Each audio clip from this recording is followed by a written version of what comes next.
All right, good afternoon, everyone. I hope you enjoyed the morning sessions, had a great lunch, made some new connections, spent time in the exhibit hall. We definitely had a great morning session. I'm really, really excited for our afternoon session. And we will start with a long-term HFMA president, leader, mentor to most of us, and also a great addition and leader at Extend Healthcare, Mindy Sher. Mindy Shah will include and introduce Debi to kick off our afternoon session. Mindy, take it away. Mindy, you're on mute. I thought I turned that off. Well, welcome everyone to the second half of the program. Hopefully you got your Grubhub cards working. I apologize for that. We now know that security for the credit card company is alive and well, but we got all that straightened out. Just a reminder, if you didn't use your Grubhub cards for lunch, the Grubhub card is only good for 7 days. So please make sure that you load that onto your Grubhub account. And as Bashak said, I'm Mindy Sher. I'm with Extend Healthcare, the Director of Business Development, California, Arizona, Utah, and Nevada. And Extend Healthcare is a revenue cycle solutions company providing customized revenue cycle solutions. So would love you to visit our booth. You can find our butterfly there if you haven't already visited that. So I get to reintroduce Debi, and just to kind of give a little extra background. So we started planning this in 2019, April 2019.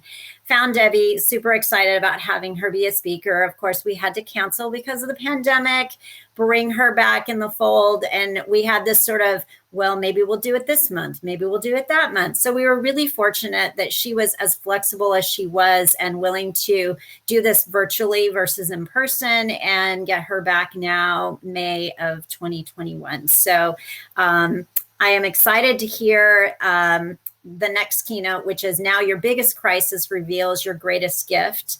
And I am looking forward to hearing that. I loved her presentation this morning.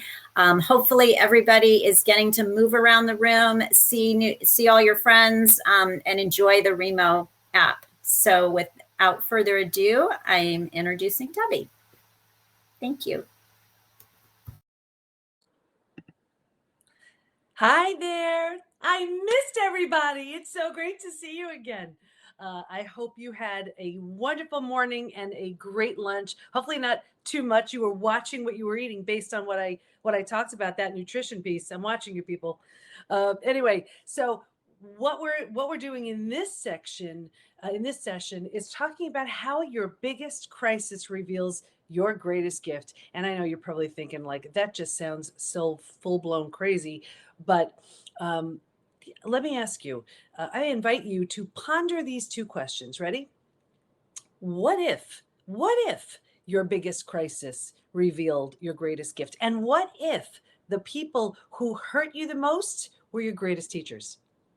Two ideas I want you to just kind of marinate on during this talk, because it's my intention to have you question it by the time I'm through. Again, keep loading up stuff in the chat. We're going to be doing Q&A, and I'm going to be inviting you to take lots of notes, because these are concepts and ideas that get you to question things.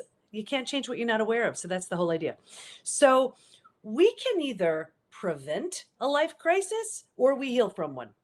And there are healthy ways to prevent a life crisis. Things like what you're doing right now, going to these events to learn, to grow, be with people, foster relationships, be in nature, eat well, exercise, get enough sleep, stress. I mean, what our wonderful speakers and sponsors spoke to, things like that.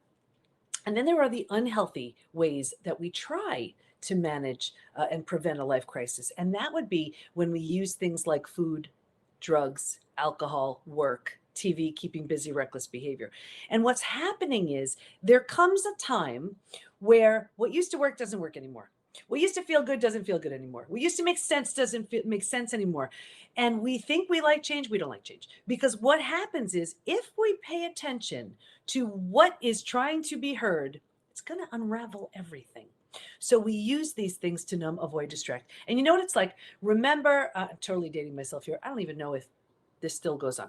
But when I was a kid, if someone said something that you didn't like, you would stick your fingers in your ears and be like, la, la, la, la, I don't hear you, right? Well, when we use food, drugs, alcohol, work, TV, keeping busy, it's the adult version of that same game, right? But you can't go into work and your boss or coworker is trying to say something and you're like, la, la, la, la. You can't do that. So what we do is we do all we can to make it through the day and we go home and we do these things. But that's what's going on right there. And like I said, we do it until we can't.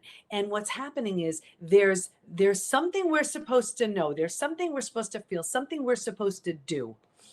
But we use these things to keep it at bay, to try to push it behind us and aside until we can. Is this all making sense so far? In the chat, yes, please. If it is, just give me a yes, a thumbs up, a something. Okay. I did 2 TEDx talks, and the first one was about this, and I think it was called Stop Sabotaging Yourself. And I use these examples, and here I'm going to explain what I mean. Same examples. So let's take Claire. She is, if you were to look at her, you'd say she's got it all.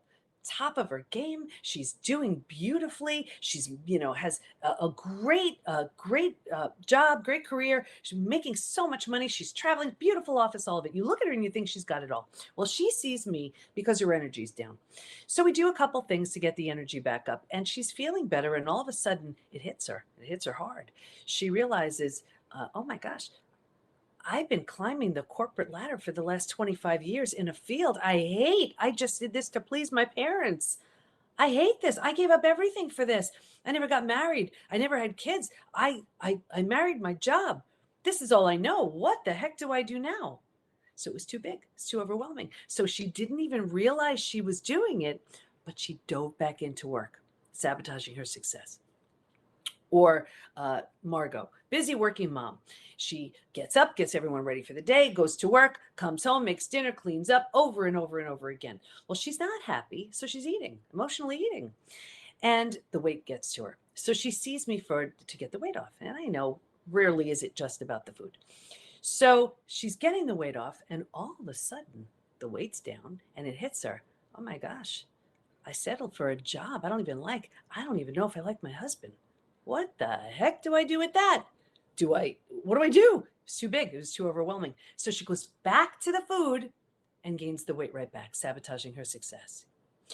Greg meets up with his buddies every week, and they, grab a drink and complain about their jobs and their wives and their lives and all of it. And one day it hits him. He's like, it's really not fun to complain about things if I'm not willing to do anything about it.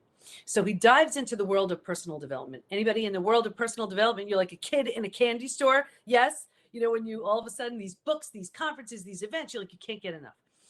So he's doing that and he's all excited. He's lit up by what he's learning. So he sees his friends and he wants them to be a part of it with him. But as he's sharing this, they're out for drinks. They start making fun of Greg and his new ways. As he sees this, he's thinking, I don't want to outgrow my friends. I don't want to, these are my buddies. So what does he do? He stops with the personal development work. And when he meets up with them, he's drinking more than he was before, sabotaging his success. So that's what we do until we can't. But what happens, I want to give you a few questions to see if you're doing this. Because again, can't change what you're not aware of. So I'm going to invite you to write these questions down. That's my way of saying write these down. Ready? The first question. Am I numbing or distracting? If so, how? Call yourself on it. Do you, walk into the kitchen and you're in the cabinets, you're not the least bit hungry? Do you walk into a room, you put the TV on because you are desperately trying to drown out the sound of your own thoughts? What's going on there? Call yourself on it. The next question. What am I pretending not to see? Am I pretending not to see there's trouble in my relationship? Am I pretending not to see that health issue that needs my attention? Am I pretending not to see I hate my job? What am I pretending not to see? Be honest. The third question. What's life going to look like in 5 to 10 years if I keep this going? Do nothing. Play it all the way out. Take that relationship issue 5 to 10 years. What does that look like if you do nothing? Take that health issue that you've been ignoring. Play it out 5 to 10 years. What does that look like? your job that you hate. Play that out 5 to 10 years. What does that look like? And what can life look like in 5 to 10 years if I change now? Now, I'm not saying that that's easy. Change happens begins when we tell ourselves the truth. People think change takes time. Oh, it takes so long. No, it doesn't. Seeing the results from that change can take some time, but change happens with a decision. And so often when you ask yourself those questions and you get really clear, it can bring on what I call a self-induced life crisis. This is when we're the ones bringing on the life crisis. And this is where, like, if you've ever, this is the day you pack your bags, you quit the job, you have that difficult conversation, you throw out the cookies, you join the gym, you make the doctor's appointment that day. Anybody have it that day? Put in the chat if you've had it that day. You're done. Decision's been made. And everyone around you's like, I don't know what she had for breakfast, but something is up, right? And you are very different, and it's palpable. And that's what happens. It's based on that decision, right? And this always reminds me of the caterpillar turning into the butterfly. The caterpillar doesn't just wake up on some random Tuesday and become a butterfly, stick on some butterfly wings. The caterpillar, think about what happens here and think about the symbolism. The caterpillar, on just a certain day, hangs itself from a branch and is willing to die to the life it's known. Wraps a cocoon around itself because transformation is a very personal process. Is willing to be deconstructed, emulsified, unrecognizable from anything it once was. Only because the caterpillar went through that process does it get to emerge as the butterfly, which is our theme here, butterflies all around, right? Just as it's the same thing. You can undergo your transformation if you're numbing, avoiding, distracting, and if you're unwilling to get a little uncomfortable. We have a saying within the PBT Institute, the Post-Betrayal Transformation Institute, and it's face it, feel it, heal it. And what happens is the numbing, avoiding, distracting, and my study even proved, and I can go into great detail about the study later on. The study proved that when we numb, avoid, distract, we don't heal. Right? And it's only when we feel and face it do we heal. And it reminds me of, I'm big on these analogies. So I'm going to give you another one. So if you've ever had a messy drawer, garage, whatever, you think it's not vying for your attention. Oh, but it is. Right? And think about what happens. Let's just take a messy room in your house. That's the room, like the Christmas decorations are in there, like all boxes of stuff. You don't even know what's in there anymore. Right? And you do all you can to avoid that room. Right? You know what I'm talking about. And if you have to grab something, you like hold your breath, hold your nose. You like, okay, you go in, you grab it, you're out of there. But then there's that one day where you're like, you know what? That's it. I'm going in. And think about what happens. You grab some garbage bags and you roll up your sleeves and you're like, that's it. I'm not coming out of here until this is done. Now think about what happens. At first, it looks a lot worse. Right? It looks a lot worse because now you have piles everywhere. I'm going to donate this. I'm going to toss this. I'm going to fix this. I'm going to, keep that. And things are all over the place. You're like, what the heck did I get involved in? But there's no turning back. And so then you do all that and then you donate and you toss and you fix and you put back what's left. Think about what happens next. Now you want to invite everybody over. Be like, look at that room. Look what I did. Right? It's earned. It's earned because you faced it, you felt it, you went for it, you moved through it. And that is the only way to move through a crisis. Now, is it messy and uncomfortable? Of course it is. But that's think about what that caterpillar went through to become the butterfly. This making sense so far? Give me a something. I see a muscle. I see some sort of something, the thumbs up. Yeah, okay. All right. So then, that's the self-induced life crisis. Then there's the life crisis. These are the most challenging times of our lives, right? They are also the most transformative if you allow for that. And this is, when I say life crisis, I'm talking about death of a loved one, disease, natural disaster, abuse, betrayal, financial crisis, anything that rocks your world and creates for you a psychological earthquake. You know, where your world is compartmentalized into before it happened and after it happened. And anybody who's ever been through any sort of crisis remembers exactly where they were, exactly what went down on that day, right? It is imprinted on your body and mind, your heart, just like that, right? But here's the thing. It also lends itself to the greatest transformation.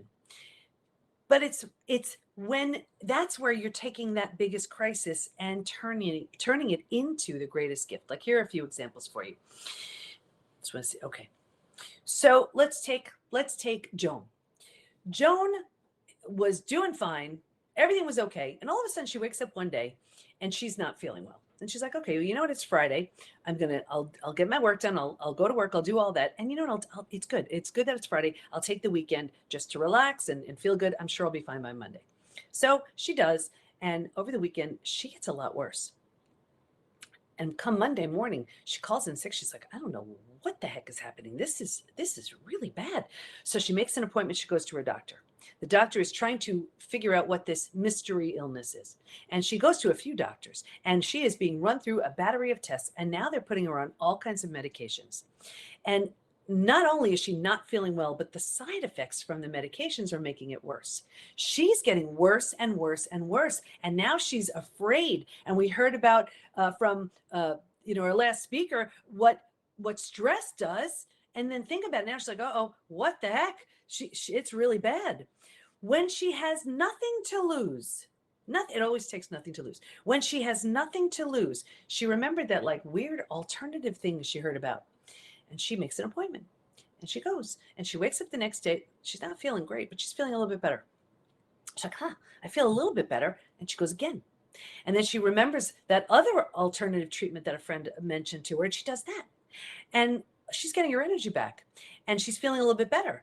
And she notices, wow, you know what? I don't need the medication and I'm healing and I'm really feeling better. And she's so excited by her healing that she becomes certified in this one modality. And she just is, a new business is born. All she wants to do is prevent other people from going down this rabbit hole of mystery illness with with only medication side effects and nothing helping her heal, right? She turned her biggest crisis into her greatest gift, you see? Or Bill, working in his company for 20 years, doing a great job, and he loses his job. And he's has 2 kids. His wife is pregnant with the third, and the agreement was that when she has the third, she's going to stop working. And he's like, okay, no big deal. I'll find a new job. It won't be that hard. It's fine. And he's looking, and he's looking, and he's looking, and it's just not coming as easily as he thought it would. And so at first he's okay. He's like, all right, we have savings, and that's all right. And now he's going into those savings. And now it's getting a little bit scarier. And he's not finding anything. And the pressure's on. And his wife is getting bigger by the moment. And he's like, uh-oh, what do I do? And now he's really running out of money. And he's afraid. When he has nothing to lose, he remembers that harebrained idea he had. That crazy business idea that everybody thought he was crazy. He takes the little money he has and he has a conversation with his wife. And she's, all right, she's terrified, but she's like, okay, let's give this a go. And he is working this thing day and night, day and night, day and night, day and night. And all of a sudden he has a sale. Oh my gosh, somebody actually bought something, my widget. And then he does it again and again and again. And you see, he turned his biggest crisis into his greatest gift. One more, Sue. Sue, before she says a word, you can feel her stress, her anxiety, her sadness, her pain. She can't sleep. So she's taking something to help her sleep. She's exhausted. So she's using sugar and caffeine for energy, which is also one of the reasons why she's been putting weight on recently. She can't focus. So her doctor prescribed mood stabilizers and anti-anxiety medications to manage her moods, help her get through the day. She's got no patience. She's exhausted. What you don't know is she's heartbroken. She's anxious. She's in grief. She's afraid because she's been blindsided by an experience with betrayal. Well, luckily, Sue found the PPT Institute and she learned that even though it happened to her, it's not about her. She does the work. She gains confidence. She starts taking care of her health. Her mindset is changing. She's feeling better. She's feeling more empowered, more inspired. And now look what she's doing. She turned her biggest crisis and turned it into her greatest gift, because now she's a version of herself she never saw coming. It's making sense so far. You see how we do this, where we take our biggest crisis and turn it into our greatest gift? Yeah. And I great. Okay. Terrific. So I wanted to share a little bit about my story, so you can see that's all I did too. The same thing. So here, and I know a little bit, from my bio, this is my 30th year in business, and health, mindset, personal development, and my business would sort of morph and change as I would, and then trauma hit, and it was my family, and it was a horrible family betrayal, and I did the work to heal, I thought, and then a couple of years later, it was my husband. Anybody here who's been through it, you're shocked, you're blindsided, you're heartbroken. It's the most soul-crushing blow, And remember, when it comes to betrayal, the very people, the people who gave you a sense of safety and security is the very person or the very people to shatter it. So it's terrifying. So that was the deal breaker. So I got him out of the house. And here I was, 4 kids, 6 dogs, a thriving business. And I looked at those 2 experiences and I said, what's similar about those 2? Because I can, and now we know I can spot a betrayal from a mile away, an unhealed betrayal from a mile away. And I looked and I said, it's never been about me. Boundaries were always being crossed. And it was always about everybody else. I was never even on my own to-do list, So I was like, okay, well, now something drastic has to happen. So I was like, I don't know how the heck I'm going to do this, but I was obsessed with transformation because I had been doing it. So I enrolled in a PhD program in transpersonal psychology, the psychology of transformation and human potential at 50. Like, I hadn't been in school studying for decades.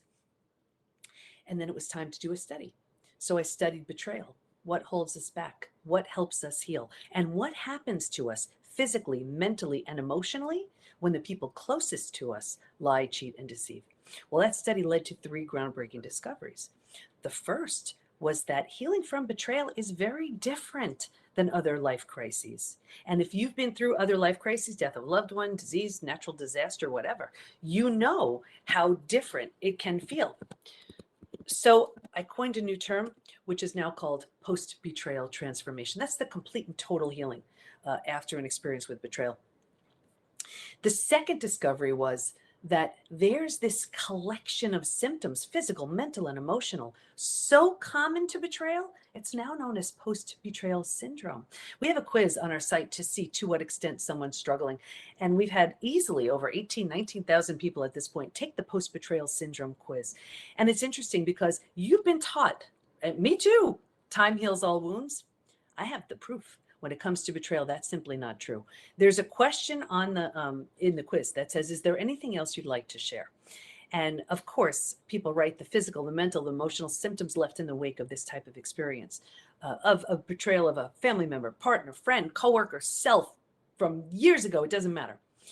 But people write things like, my betrayal happened 40 years ago and I can feel the hate. My betrayal happened 35 years ago. I'm unwilling to trust again. My betrayal happened 10 years ago. It feels like it happened yesterday. So we know when it comes to betrayal, it just does not heal on its own. The third discovery was that while we can stay stuck for years, decades, a lifetime, and so many of us do, if we're going to fully heal to that place of post-betrayal transformation, where we've rebuilt the self from rejection, abandonment, confidence, worthiness, belonging, trust, where we've rebuilt all that, right? If we're going to completely go through that, we're going to go through now what's known as 5 proven predictable stages. What's even more exciting about that is we know now what happens physically, mentally, emotionally at every one of those stages, and we know what it takes to move from one stage to the next. Why is that exciting? Because now healing is predictable. Now healing has a roadmap. In Trust Again, the book that the book that I so beautifully match with my background. We move you through the 5 stages right here. They're all written out in great detail. So anyway, here these discoveries were made, and I was like, what the heck? You can't make discoveries and just go back to business as usual. So I created the Betrayal to Breakthrough program, which literally walks people through the program, and it blew up. And then I was like, uh-oh, how do I leverage me? And so I created a certification program where doctors, coaches, healers, therapists can get certified in moving people through the 5 stages so they can have deeper transformations with their clients and their patients. And then I saw that the wrong support did so much more harm than good. And I was like, what would happen if we put it all together in one online space, which is now the PBT Institute. And at first it was a brick and mortar, a real beautiful space in New York. And now everybody wants to be online. So we're all online. Then it was the books and the TEDx talks and the From Betrayal to Breakthrough podcast. And the reason I'm sharing this with you is I didn't do anything you couldn't do. All I did was turn something really bad and make it really good. Because we talked in the last talk about how you have your story. And I had a story. Think about my story. The very people I trusted the most all betrayed me. But it's such a better story when you do something good with it. You know, it's interesting. We also teach how to know when it's safe and in your best interest to just heal yourself and move on, because rebuilding is always a choice, whether you heal yourself and move on, or if the situation lends itself, if you're willing, if you want to, you can rebuild something entirely new with the very person who hurt you. That's what I did with my husband. So not long ago, as 2 totally different people, we married each other again. New rings, new vows, new dress, and our 4 kids as our bridal party. Trauma is the setup for transformation if we use it in that way. And I'm happy to go through those 5 stages in the Q&A if that would serve anybody. Trauma is the setup for transformation. And I always look at it like this. I use this analogy, and in the second TEDx talk I did, which was, do you have post-betrayal syndrome? I talk about a house. And thank you so much for the hearts. Here's the difference between resilience and transformation. Resilience is restoring, bringing back, and you need that for your everyday. Transformation's a whole different thing. Using the analogy of a house, let's say the house needs a new boiler, and you get a boiler. That would be resilience. Let's say the house needs a new roof and you get that roof. That would be resilience. You're bringing it back. You're restoring. Here's trauma and transformation. A tornado comes by and levels your house. A new boiler's not going to fix it. And a new roof's not going to fix it. And both of those things aren't going to fix it. Now, you have every right to stand there at the lot where your house once stood and say, oh my gosh, this is the most horrible, tragic, awful thing I've ever seen. And you'd be right. And you can call over everybody you know. Say, look at this. Isn't this the most tragic, horrible, awful, terrible thing you've ever seen? And they'd all agree. And you really have every right to mourn the loss of your house until your last breath. However, should you choose to rebuild your house, remember, you don't have to do anything. But if you choose to rebuild your house, why would you build the same house? There's nothing there. Why not make it bigger, better, more beautiful? Give it everything the old house doesn't have. That's the beauty of a life crisis. That's the opportunity in the life crisis. You know, I use this analogy. Here's another one. I'm just loading you up with these analogies today of a pendulum. A pendulum swings like this, right? Now, before a crisis, we're kind of like this, you know, not so good, not so bad, under the radar, don't look at me, don't notice me, I'm just getting by, I'm doing fine, right? And then a life crisis comes along and sends us here. Now, here's the thing. This is where you're supposed to gather your strength, lick your wounds, you know, heal a little bit. But what happens is, because we land here, we think we're supposed to stay. No, my new friends, no. Think about it. When you're here, you have all the motivation, all the incentive, all the everything you need to do this swing to greatness, right? When you think of any thought leader of our time, they're not teaching us anything from here. They're just not. And they're in too much pain to teach us much from here, although great love songs and poems come from this space right here, right? But think about what's happening. They do this, and then they're teaching that to us, how to do the same thing. That's the opportunity. The challenge is we're here, we get thrown here by the crisis, and then we start planting some deep roots and we stay. No, if you're like this and then you get sent here, you have everything you need to do this, to turn your biggest crisis into your greatest gift. And I see this so often too. If you imagine kind of a wellness, imagine this is a wellness meter, you know, going from 0 to 100%. Maybe it's not a meter, whatever this is. What I see so many people doing is this. They strive for 50%. And it sounds like this. Well, if I have a place to go every day, it's okay. If my kids aren't on drugs, I guess it's okay. If my partner comes home at the end of the day, it's okay. If I can button my pants, I guess it's okay. Like, what is that? What about this? Joy, passion, purpose, living in a lean, fit, healthy body filled with energy and vitality, right? A mindset that propels you to be, do, and have more. Relationships that help you thrive, that are beautiful and encouraging. You see? It's all waiting for you here. What the heck are you doing here? You don't belong here, right? So this is usually fear. This is fear. That's why we're here. But now, if you notice you're striving for here, this is the opportunity. This is what you're here for. So I look at it saying, if you just receive the trauma and you do nothing with it, it's like a bad game of hot potato, right? Like I looked at it, I could be the poster child for betrayal. That stinks.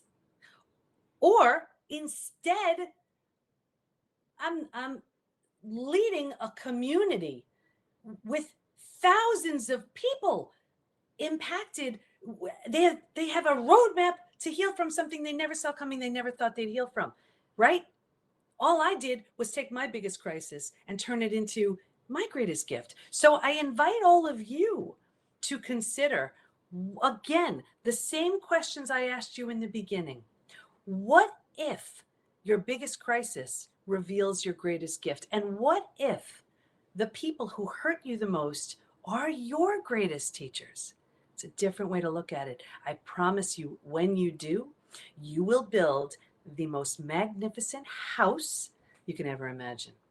So I want to open it up because I can keep talking all day.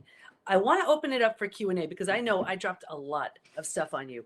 And if you have questions about what the study proved we need to heal, if you want to know about the 3 groups in the study that did not heal, if you want to know about the 5 stages, if you want to know about the 4-step trust rebuilding process, I'm happy to share that, because especially, even before I get to that, and I said how we can spot an unhealed betrayal a mile away. It shows up everywhere. And I'm talking about something that could have happened, I'm not kidding, decades ago.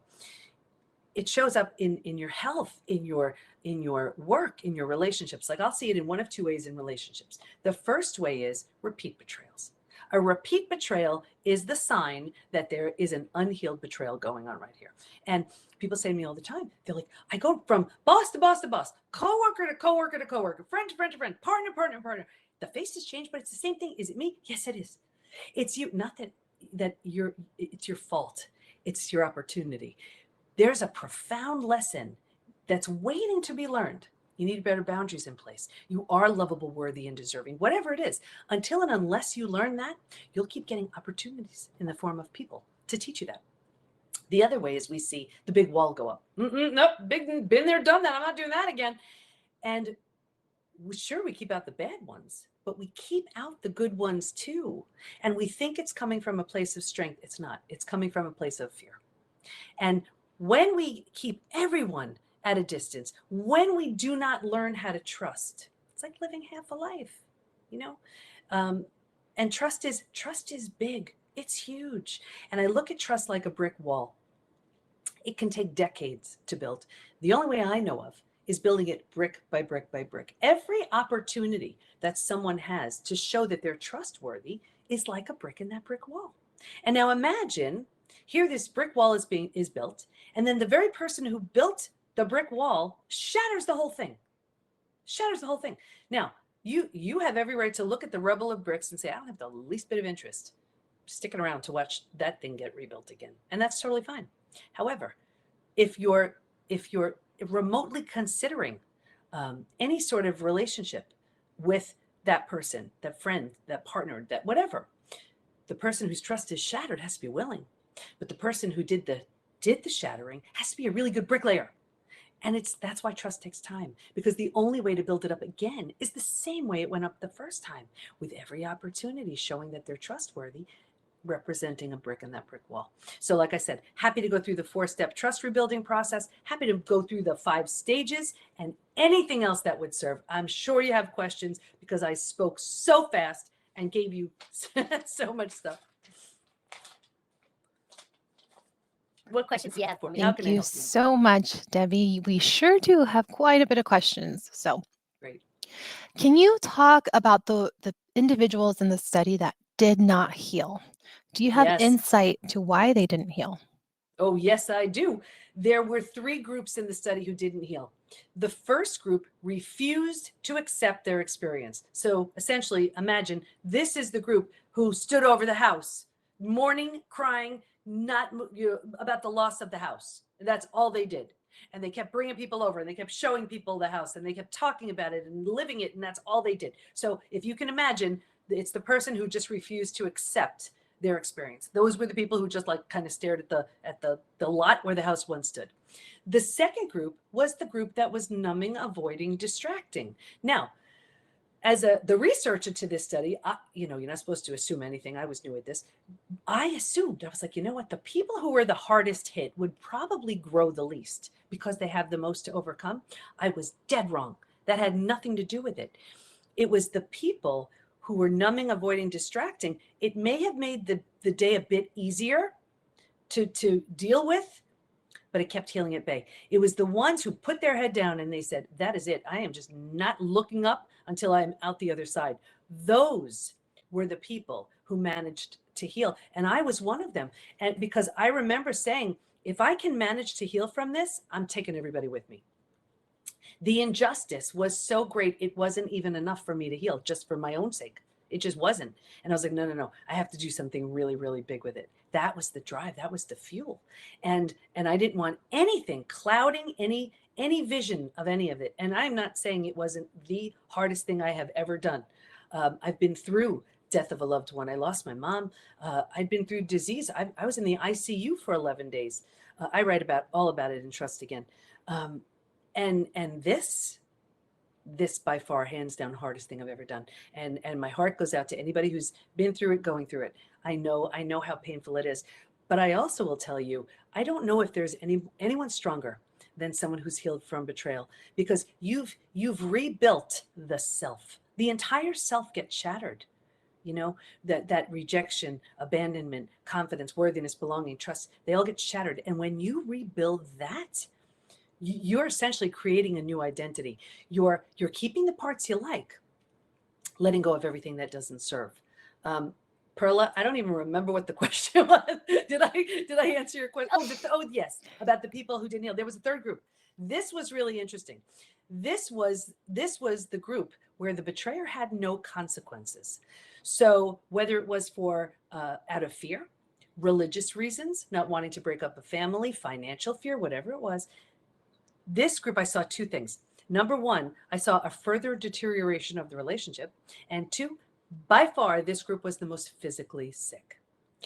Your broken heart can't handle that. This was the group where they tried to push it aside. They tried to make light of it. They tried to move ahead, and their heart just couldn't take it. And I see this all the time within the PBT Institute, where they're coming in, where they're so afraid of letting go of the old. So they want to just patch it up. And people ask me all the time, can trust be repaired? I say no. Can it be rebuilt? Yes. But it's a grueling process. But they're so afraid of the death of the old. But it's only in that death of the old can you rebirth the new. Like when I kicked my husband out of the house, I'm like, all right, that was the deal breaker. I'm a single mom now, 4 kids, 6 dogs, a business. And now you're doing a PhD. I don't know how the heck you're going to make this work, but here you go. My intention was to heal, period. That was the deal breaker. But because there was the complete and utter death and destruction of the old, the house, nothing, right? that allows for the opportunity to birth the new. But because there's always so much fear, like, no, let's just make it work. Let's just do whatever. It doesn't work. So the three groups, those were the three groups who didn't heal. In a very long-winded answer, Perla, I hope I gave you that answer. Thank you very much. Yes, you did. Another question from the audience is, can you go deeper into the 5-step process to rebuilding trust? Yes. So it's there's the 4-step process to rebuilding trust and the 5 stages. The 5 stages was one of those discoveries. So, and like I said, I go deep into them in Trust Again, but I'm going to give you a summary. So the first was, and by the way, when this showed up, I remember handing my research over to my study chair, and she said, Debbie, I believe you've discovered a process here. And in like the geekiest way, that was so exciting because I just envisioned this track that's predictable. And it's like, if you're willing to just move along that track, you will predictably move from one stage to the next. So I would have to say, out of all 3 of the discoveries, this one by far was the most exciting. But okay, so the first was like a setup stage. And if you can imagine 4 legs of a table, the 4 legs being physical, mental, emotional, and spiritual. What I saw with every study participant, me included, was a real, and this is many of you, a real heavy lean on the physical and the mental, and kind of neglecting the emotional and the spiritual. So what does that look like? Looks like we're really good at thinking and doing and not really paying much attention to the feeling and being. But that's where our intuition lies. And that's not to say if you're busy, it's a setup for betrayal. It's just what I saw every single time. Stage 2, by far the scariest of all the stages. This is the shock. This is D-Day, Discovery Day. And this is the breakdown of the body, the mind, and the worldview. This is like when the person takes a mask off and says, oh no, this is who I've been this whole time. And like the world just does a weird time warp thing. And anybody who's been through it, it's awful. And what happens here is you ignite the stress response. So you're headed for every single stress-related symptom, illness, condition, disease. Your mind is in a complete state of chaos and overwhelm. You cannot wrap your mind around what you just learned. This makes no sense to you. And your worldview is shattered. Your worldview is your mental model. These are the rules. This is how life works. Don't go there. Trust this person. And in a moment, everything you've known to be real and true is no longer. It's terrifying. The bottom has truly bottomed down on you. And a new bottom hasn't been constructed yet. But think about it. If you were walking down the street and the bottom were to bottom out on you, what would you do? You'd grab hold of anything and everything you could to stay safe and stay alive. That's stage 3. Survival instincts emerge. It's the most practical of all of the stages. If you can't help me, get out of my way. Who can I trust? Where do I live? How do I feed my kids? Like, what do I do to survive this experience? Here's the trap. This is the stage we get stuck in forever if we're not careful. And here's why. A few things start happening. When you're in this stage, when you figure out how to survive, because survival, and picture if you're in this stage, because survival feels so much better than the shock and trauma of where you just came from, you're like, whew, okay, all right, now we got this. This is where we are now. This is it. You have no idea there's a stage 4 and stage 5. Transformation doesn't even happen until stage 4 and stage 5. So you think this is it. So you start planting some roots and a few things happen. The first thing is you start getting some small self benefits. You get to be right. You get a target for your anger. You get someone to blame. You get sympathy from everybody you tell your story to. You don't have to do the hard work of learning to trust again. Should I trust you? Should I trust you? Forget it. I won't trust anybody. So you plant deeper roots. When you're there, now you're here a while. So now the mind starts doing things like, maybe you're not all that. Maybe you deserved it. Maybe. And the mind starts doing things. Deeper roots. Because like energy attracts like energy. Now you're calling situations and circumstances and people towards you to confirm this is where you belong. It gets worse, but I'll get you out of here. Don't worry. Because you don't like it, because this feels so bad, because you have no clue there's anything waiting for you, but you resign yourself to thinking this is as good as it gets, but I'm not happy. So here's where you start using food, drugs, alcohol, work, TV, keeping busy, because you're just trying to numb, avoid, distract yourself from being here. So you do this for a day, a week, a month, now it's a habit. A year, 5 years, 10 years, 20 years. I could see someone 20 years out and say, that emotional eating you're doing, or that numbing in front of the TV, or that drinking you're doing, do you think that has anything to do with your betrayal? And they would look at me and they'd say, oh my gosh, that happened years ago. But do you see? All they did was put themselves in a perpetual holding pattern that whole time. They're stuck in stage 3. Anyway, if you're willing to let go of all the benefits and everything else, you have to grieve more and do a bunch of things, you can move to stage 4. Stage 4 is finding and adjusting to a new normal.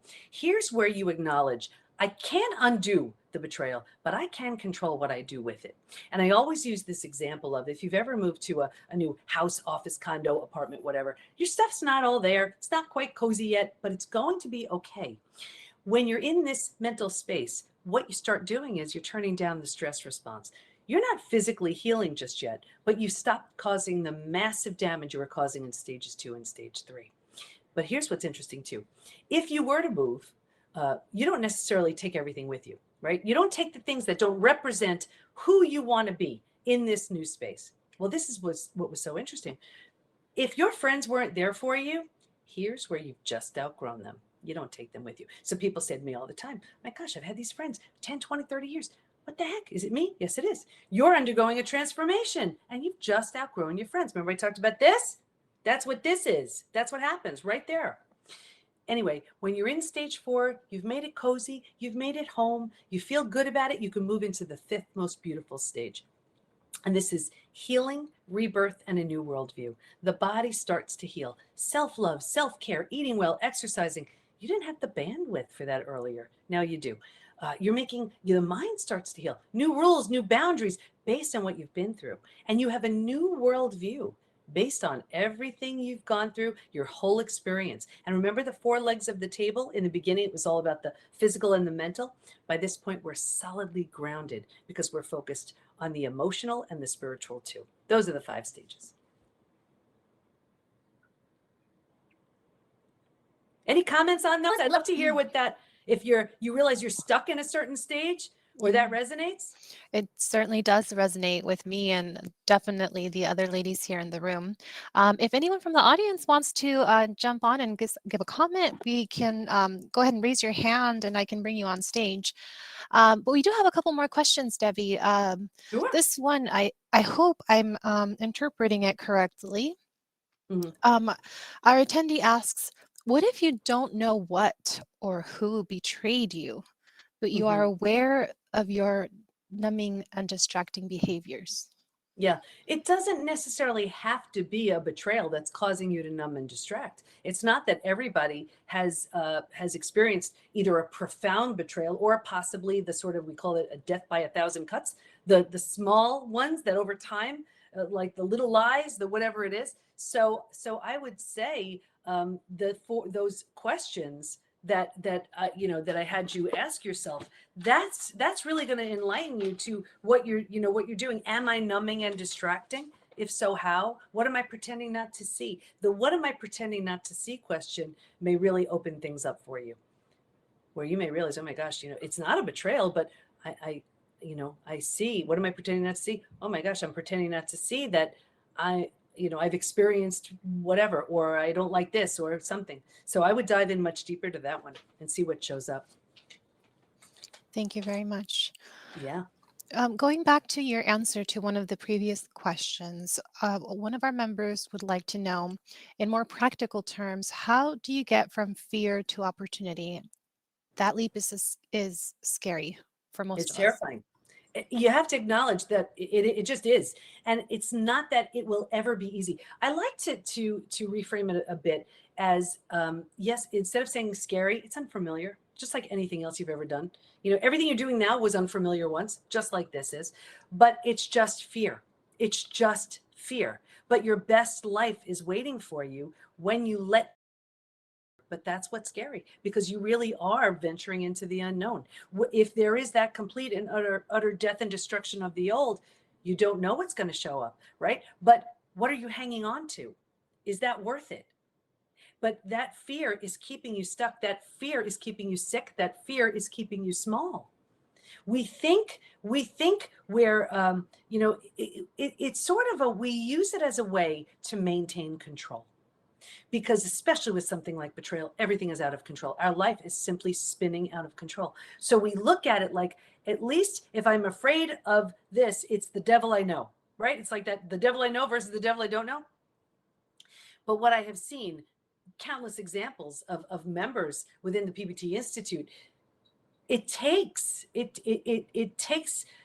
you looking and saying, yes, I can have this horrible relationship that I'm numbing, avoiding, distracting because it's not serving at all. But you know what? I've been doing that how long? And how much longer am I willing to do that? Like for in my case, that was the deal breaker. End of story, deal breaker. And then though, as I, the only reason that I reconciled was, and I never in a billion years would have seen it if he wasn't radically different. We also teach, and this may be a question too, how do you know if it's safe and in your best interest to heal and rebuild, or if it's safe and in your best interest to heal and move on? We call it the window of willingness. I'm happy to share that too, or the 4-step trust rebuild process. Yeah. Yes, Debbie, actually, that is the question that just came up. Thinking of betrayal and forgiveness, how do you know when it's safe to trust that person again? Yeah. So, I'm going to teach you the window of willingness. You're going to love this. This is one of those things it's like how you remember this, you're going to remember this too. Okay. So how do you know if you are completely wasting your time or not? There was I remember reading a bunch of studies, and I took it a step further, and I created what I call the window of willingness. So if you imagine a window, open the widest, that represents best case scenario to heal and rebuild with this person. Now remember this, I just want to clarify, forgiveness is all about us. That's for our sake. Reconciliation, that has so much to do with that other person. Of course with us too, but that is the onus, bigger part of the onus is on that person. Anyway, so if you imagine a window, widest open, representing the greatest opportunity to heal and rebuild, right? Level 1, it would sound like this. Well, it would look like this. There's remorse, there's apology, there's empathy, there's restitution. And it sounds like this.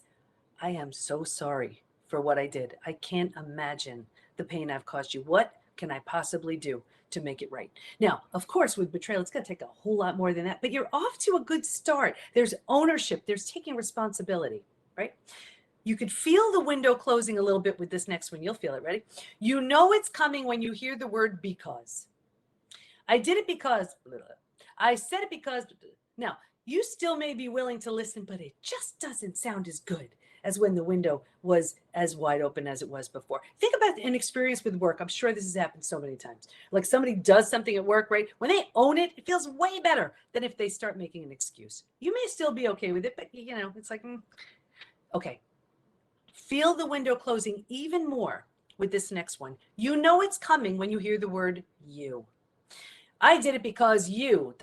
I said it because you. I call this the two-sided slap. Not only did you get, let's say, betrayed on one hand, trust was shattered on one hand, now you're getting blamed for it. This is crazy making. This is gaslighting 101, narcissism 101. Do not fall for this for a minute. This is that person's inability or unwillingness to take responsibility, so they throw it on you. But what happens is when we're surrounded by this, when we're trained by this way, remember I told you in the first talk how I always thought everything was me, right? When you're told all the time that it is, you just kind of believe it. Don't believe it. Now, 3, and you really don't have much to work with right here. Level 3 is close cousins with 4. Window is sealed shut, and this is 0, taking 0 responsibility. They may even say, I don't know what you're talking about. You're crazy, right? So if you've been spending your time trying to reconcile, let's say, with someone who's at a level 1 or 2, the possibility is there.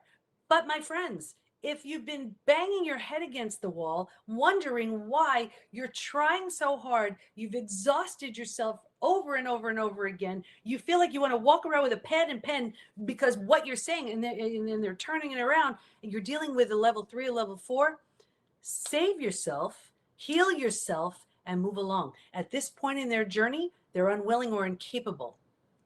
So how do you know if what to do?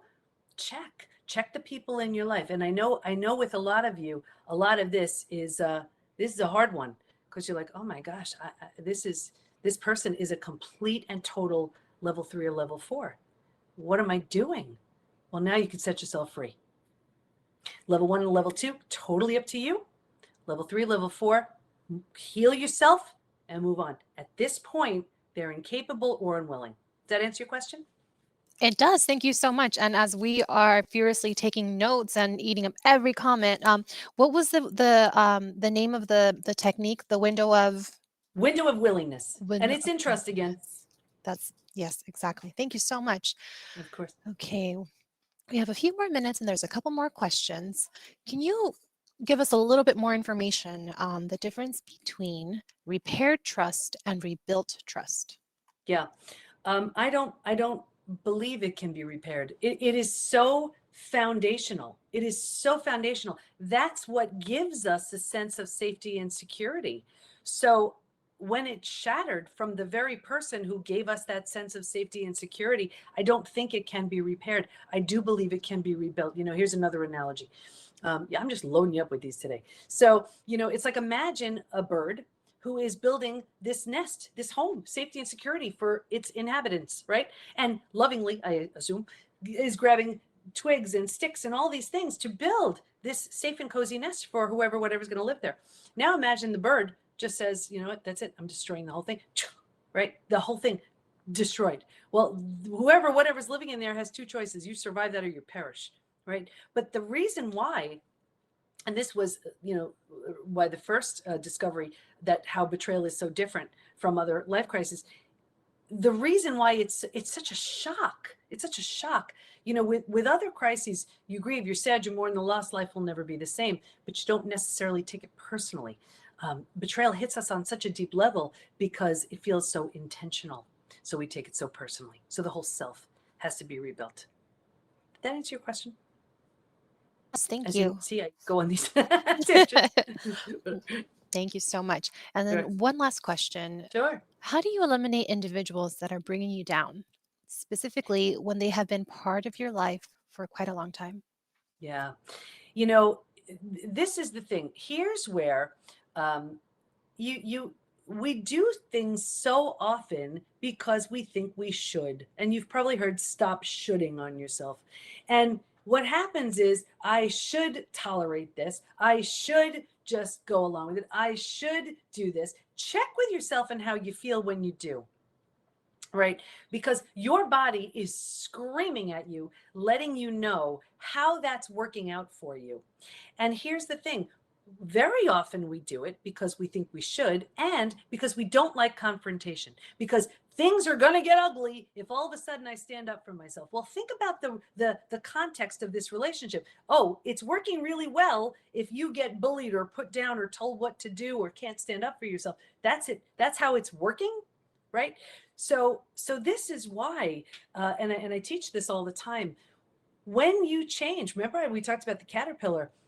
That caterpillar is in that cocoon. And I remember a science teacher taught me this, so I know it's true. They said, if you are to go over to the caterpillar when it's in the cocoon, it actually will like shake a little bit, as if to say, buzz off. I'm not done, That's why transformation is such a personal process. But the people around you, I'm telling you, they're not going to like it.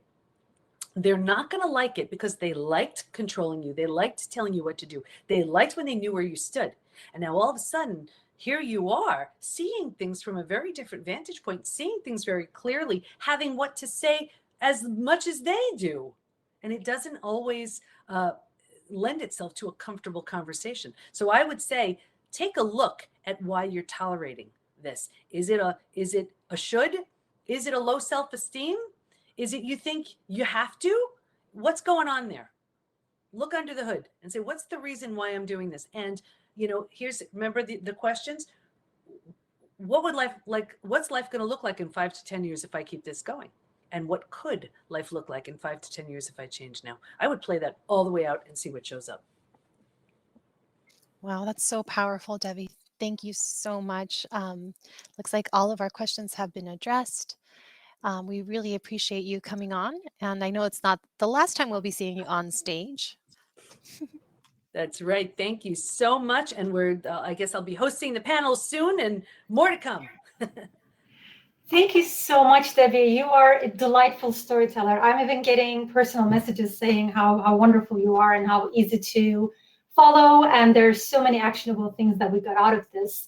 And most of us can relate to one or more of the life experiences you shared with us. And we really appreciate you teaching us about post-betrayal syndrome, transformation steps. I know that a lot of people in the chat had bought your books. Some of them bought 4 of them. And personally, the house rebuilding analogy definitely resonated with me. So thank you for that. And without further ado, I wanted to open this up for the next breakout. So I would like to remind everyone to please visit our sponsor booths in the expo.